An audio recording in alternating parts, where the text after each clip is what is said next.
بسم اللہ الرحمن الرحیم۔ السلام علیکم ورحمۃ اللہ وبرکاتہ۔ معزز سامعین، آج میں آپ کو ایک ایسے کبوتر کا واقعہ سنانے جا رہی ہوں جسے حضرت امام حسین علیہ السلام سے اتنی زیادہ محبت تھی، اتنی زیادہ عقیدت تھی کہ اس کبوتر کی محبت کی وجہ سے ایک یہودی اور اس کے قبیلے کے 500 لوگ مسلمان ہوئے۔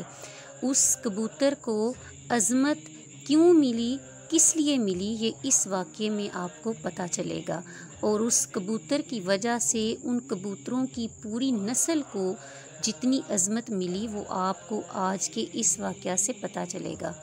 10 محرم کے روز حضرت امام حسین علیہ السلام کو کربلا کے میدان میں شہید کر دیا گیا۔ آپ علیہ السلام کا سر مبارک تن سے جدا تھا اور خون بہہ رہا تھا۔ آپ کا جسم وہاں بے گور و کفن پڑا تھا کہ وہاں سے ایک سفید کبوتر کا گزر ہوا۔ اس نے دیکھا کہ آپ علیہ السلام کا سر مبارک تن سے جدا ہے۔ وہ کبوتر وہیں پہ رونے لگا اور چیخو پکار کرنے لگا، اور وہ زمین پہ آیا اور اس نے اپنے آپ کو خون میں تر کر لیا۔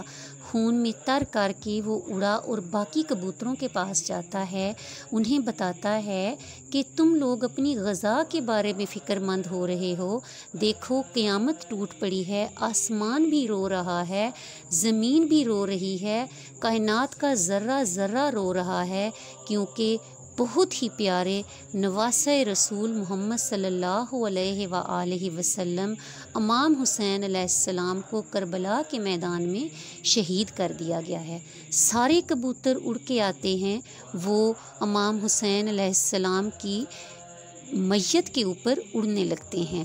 وہ جب یہ دیکھتے ہیں کہ وہاں پہ وہ لاش بے گور و کفن پڑی ہے تو سارے کبوتروں کا بہت برا حال ہوتا ہے۔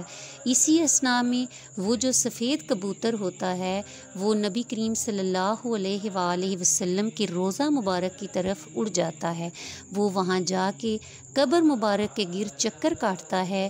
مدینہ کے لوگ اسے دیکھتے ہیں اور بہت حیران ہوتے ہیں کہ یہ نبی کریم صلی اللہ علیہ وآلہ وسلم کی قبر کے مبارک کے گرد چکر کاٹ رہا ہے، اس کے پروں سے خون ٹپک رہا ہے، اور یہ کبوتر زارو قطار رو کیوں رہا ہے۔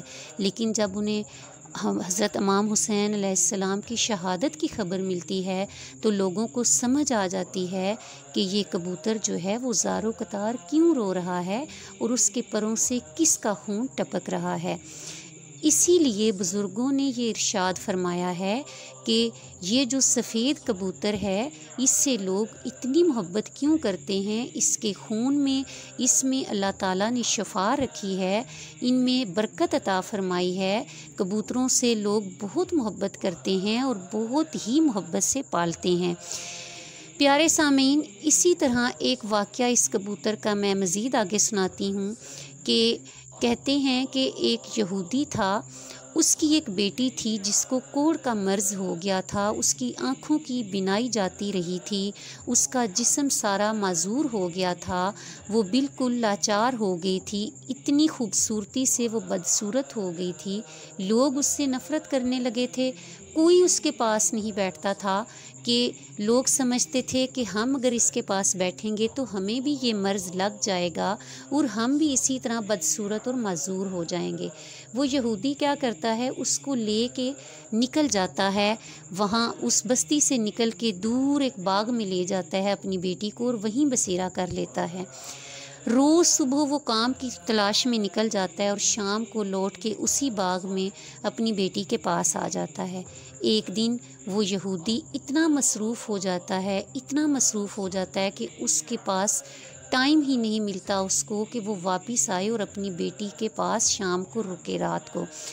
تو اسی دن وہ بیٹی بہت روتی ہے اپنے باپ کو یاد کر کے، اسی اثناء میں وہ اکیلی بیٹھی ہوتی ہے، رات کا اندھیرا ہوتا ہے تو اسے ایک پرندے کے رونے کی آواز آتی ہے، وہ اپنے جسم کو گھسیٹتی ہوئی اس آواز کی طرف لے کے جاتی ہے، جو ہی وہ اس سمت قریب جاتی ہے آواز اور اونچی ہوتی جاتی ہے، وہ اس آواز کے تعاقب میں بالکل اس درخت کے پاس چلی جاتی ہے جس درخت پہ بیٹھ کے وہ سفید کبوتر امام حسین علیہ السلام کی یاد میں رو رہا ہوتا ہے۔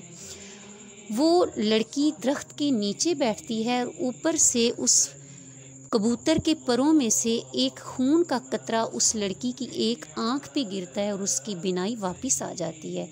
پھر جو ہی دوسرا قطرہ اس کی دوسری آنکھ پہ گرتا ہے تو دوسری آنکھ کی بینائی بھی واپس آ جاتی ہے۔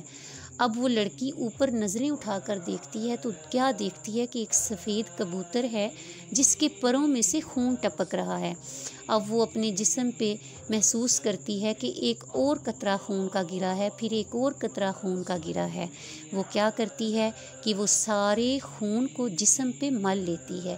جو ہی وہ اپنے جسم پہ سارے خون کو ملتی ہے اس کا پورا جسم صحت مند اور خوبصورت ہو جاتا ہے۔ وہ لڑکی پہلے سے بھی زیادہ حسین ہو جاتی ہے۔ اسی اثناء میں اس کا باپ صبح اپنے گھر تشریف لاتا ہے۔ باغ میں وہ اپنی بیٹی کو ڈھونڈتا ہے تو وہاں اسے اپنی بیٹی نظر نہیں آتی۔ وہ اس لڑکی سے پوچھتا ہے کہ یہاں پہ میری بیٹی تھی، کیا آپ نے دیکھی ہے؟ وہ لڑکی بولتی ہے، باپ اے والد، میں ہی وہ لڑکی ہوں، میں آپ کی بیٹی ہوں، میں تندرست اور صحت مند ہو گئی ہوں۔ وہ یہودی اتنا خوش ہوتا ہے کہ خوشی سے اس کی آنکھوں میں آنسو آ جاتے ہیں۔ وہ اپنی بیٹی کو گلے لگاتا ہے اور پوچھتا ہے کہ بیٹی تجھے یہ صحت کیسے ملی؟ تو اتنی خوبصورت اور توانا ایک رات میں کیسے ہو گئی؟ وہ لڑکی کبوتر کا واقعہ سناتی ہے۔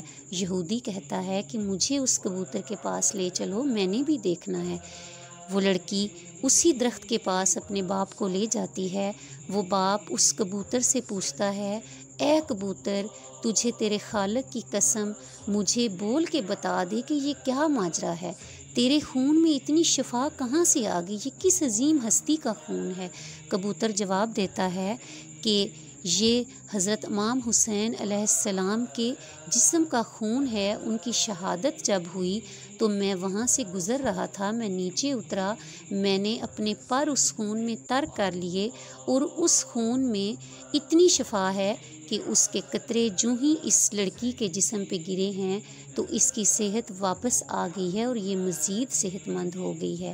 وہ یہودی اتنا متاثر ہوتا ہے، وہ کہتا ہے کہ وہ کتنی عظیم ہستی ہوگی جس کے خون میں اتنی شفا ہے، وہ اس ہستی کی کیا ہی شان ہوگی۔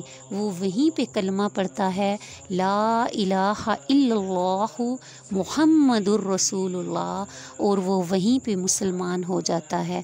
سامعین، ہمیں اس سے سبق سیکھنا چاہیے، کیونکہ اس کبوتر کی وجہ سے، اس کی اتنی محبت اور عقیدت کی وجہ سے نہ صرف وہ یہودی مسلمان ہوتا ہے بلکہ اسے اس کے قبیلے کے لوگ پوچھتے ہیں کہ تمہاری بیٹی اتنی صحت مند کیسے ہوگی؟ تو وہ واقعہ جس کو سناتا ہے اس کے قبیلے کے 500 لوگ اسلام قبول کر لیتے ہیں۔ میرے پیارے سامعین، یہ وہ کنبہ تھا، میرے پیارے آقا محمد صلی اللہ علیہ وآلہ وسلم کا وہ کنبہ جنہوں نے اسلام کی خاطر اپنی جانیں لٹا دی، اپنی جانیں قربان کر دی۔ میرے پیارے سامعین، ہمیں ان کے نقش قدم پہ چلنا چاہیے، ہمیں اسلام کی راہ پہ چلنا چاہیے، ہمیں اس امام حسین علیہ السلام کی نقش قدم پہ چلنا چاہیے جنہوں نے سجدے میں اپنا سر کٹا دیا، جنہوں نے نماز نہیں چھوڑی اور سجدہ نہیں چھوڑا۔ لیکن آج ہم گناہ گار کیا کرتے ہیں کہ ہمیں نماز یاد ہی نہیں رہتی۔ میری دعا ہے کہ اللہ تعالی ہم سب کو نیکی کے راستے پہ چلائے، ہمیں 5 وقت کا پکا اور سچا نمازی بنائے، ہمیں نیک اور سیدھے راستے پر چلائے، ہمیں برائی کے راستے سے محفوظ رکھے، ہمیں نیکی کے کام کرنے کی توفیق دے، اور ہم جو ٹوٹی پھوٹی نیکیاں کرتے ہیں اللہ تعالیٰ ان کو اپنی بارگاہ الہی میں قبول و منظور فرمائے، اور اللہ تعالیٰ ہمارے تمام صغیرہ اور کبیرہ گناہوں کو معاف فرما دے جو ہم نے جانے میں اور انجانے میں کیے ہیں، جو ہم نہیں جانتے لیکن ہمارا رب ضرور جانتا ہے۔ اللہ حافظ۔